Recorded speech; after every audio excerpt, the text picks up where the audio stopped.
24, the Leigh Leopards 6 in what was an absolute belter at the DW. Oh, sorry, it's the BC Stadium, isn't it? Brick Community Stadium. My apologies for that one. But what a game this one was. Fire and brimstone. Mr. Russell Crowe was in Warrington with his band this week, playing, of course, and this was a gladiatorial event as well. The Roman Colosseum didn't see many a contest like this, I can assure you. Leigh Leopards turned up with over 1,800 fans, and the team itself really did perform. It was a quality game. I actually don't think the 24-6 scoreline really represents this game. You could look at that and think it was a comfortable win for Wigan. Not a bit of it. This was a grubby affair. Some real bruising defence on show. Brad O'Neill had it about him. There's a lot of elbows going in the ruck, in the tackle. You know, some hard-hitting high shots. We had yellow cards in there. Oh, it was outstanding to watch, wasn't it? This was a game of class. We love it when two quality sides go head-to-head. Leigh Leopards, again, really did contribute to another fantastic battle of the borough, but came out on the wrong side once more, and that will worry them. It's the mark of champions, isn't it? It really is, that in such a tight battle of a game such as this, that the Wigan Warriors get the job done and get it done really well. It was so tight. 33-32 completed sets. They tackled evenly. Actually, the Leigh Leopards actually ran the ball for more metres than Wigan. 1,727 played 1,562. That was interesting. They had more post-contact metres as well by a roughly 40 metres. I mean, that tells you a little bit about it as well. They both kicked really well. The error rate, 8-6, unfortunately in Leigh's favour. Leigh missed only three more tackles than the Wigan Warriors. But like I say, Wigan, it's in a game like this, they've got the players to turn it on at critical moments. And one of those players last night was Harry Smith.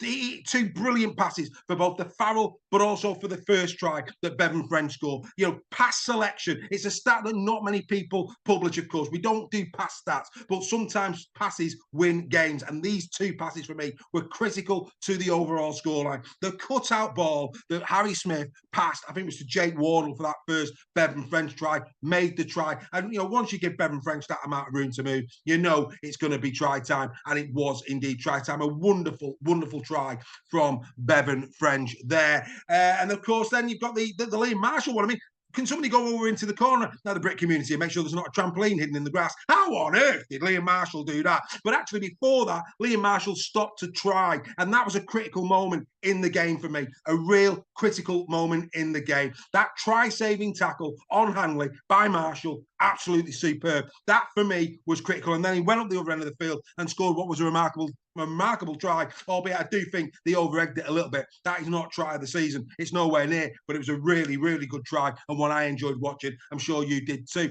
Of course, Brad Dwyer got a try. I think he got actually the first try, didn't he, of the first half. It was 8-0 at half-time.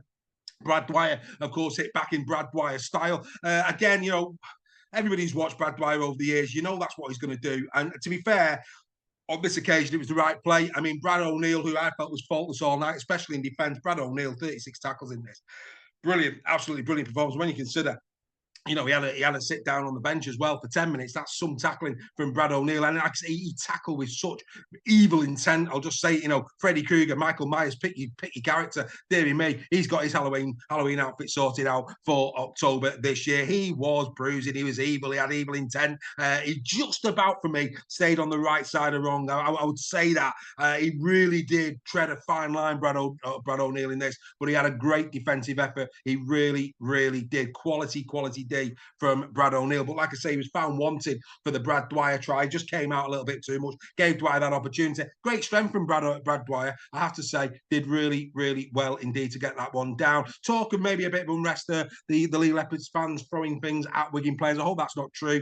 You Leigh Leopards fans, you be the rules. You've got to police that yourself. We don't want to see that. We don't want to see that from any club. We always say every club's got the mind, you know, the village idiot. Well, bottom line is, you know, we need to make sure that we don't condone behaviour such as that, because it just plays down what was a fantastic game of rugby league. Then it comes to the, you know, I mean, 2 tries in 2 minutes. We've already talked about the Liam Marshall one. Fantastic try for him. Takes him to 16 this season. He continues to move in the right direction. But the try from Bevan French, absolutely superb. I mean, only Bevan French.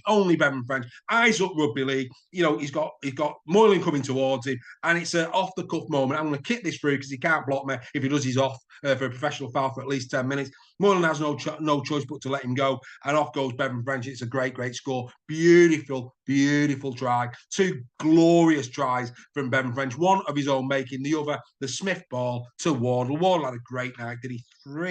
Three try assists. I mean, they're a champion team, the Wigan Warriors. Leigh Leopards must wonder what they've got to do to get a win over their nearest rivals. But the bottom line is they're a champion side. The scoreline doesn't reflect it, but what it does reflect is just how good a side Wigan are, what a champion team that they are. And, you take your foot off the gas for 2 minutes and all of a sudden the game is gone. Outstanding. Brilliant game of Rugby League. Really enjoyed this one. And it takes two to tango. And my God, were the Leigh Leopards Anton de Beek in this. They tangoed beautifully alongside the Wigan Warriors. Right, let's get into the 3-2-1. Before I do the 3-2-1 for Wigan, apologies earlier on. I forgot to say my 3-2-1 was for the Warrington Wolves. I'll quickly put that in. 3 for Duffy, 2 for Williams, 1 for Drinkwater. There you go. Now we'll go to Wigan Warriors. Who am I giving the 3-2-1 to? All going to go the Wigan way. 3 points I'm going to have to give to Bevan French. I thought he was outstanding. 2 massive moments in the game. More than that as well. I mean, try saving tackles at one point as well. I think it was the Ipape run that went through and he stopped Ipape from going over. Had Ipape gone over at that point, that could have been a game-changing moment. And who was there to tidy that one up?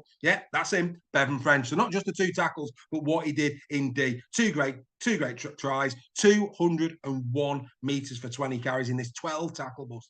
Ouch. Incredible. 1 clean break. Superb from the current reigning man of steel. 2 go to Jake Wardle on the left edge. Wardle, 3 tries this. You can't argue. 145 metres from 9 carries. Yes, do the maths. That's 16 metres a carry. Outstanding stuff. 2 tackles from him. 2 clean breaks as well on the night. Wardle, very good indeed. And the 1 point I'm going to give to my own mate Liam Marshall for his trampoline effort. He'll be in the Olympics next. Such as his prowess on said trampoline. Like I say, go over into that corner. I'm sure there's something not right in that corner at the Brick Community Stadium, but Marshall took his try really well and had his usual good game coming out of backfield. Do you agree with that? 3-2-1, all going the way of Wigan Warriors. Great win this one for Wigan. They're of course now well and truly in the box seat at the top of the table. That's right, they're now 4 points clear with a game in hand on the Saints. That game in hand is against Leigh. Leigh can't seem to buy a win. Don't get me wrong, it's going to be another belting game and those two go head to head. But should they win that game in hand, that would be 6. All of a sudden, this, for me, is League Leaders Shield decider coming up this next week when Wigan take on the Saints at the Brick Community Stadium. I, for one, really looking forward to that game coming around next weekend. But there you go. The Wigan Warriors, congratulations to you. A hard-fought win, it has to be said, but a very deserved one. 24 points to 6 versus the Leigh Leopards. Enjoy your Saturday Rugby League. Of course, those games coming up in the next few hours, and we will be back for more in the sheds Sunday. Don't you want to miss them? Oh, you don't want to miss them, should I say. Happy days. And of course, don't forget the Final Whistle podcast will be available for you to download on Monday morning on the way to work to hear what I and the Team Talk members had to say about all the round 16 action. Ladies and gentlemen, enjoy Saturday. Enjoy the 2 games today.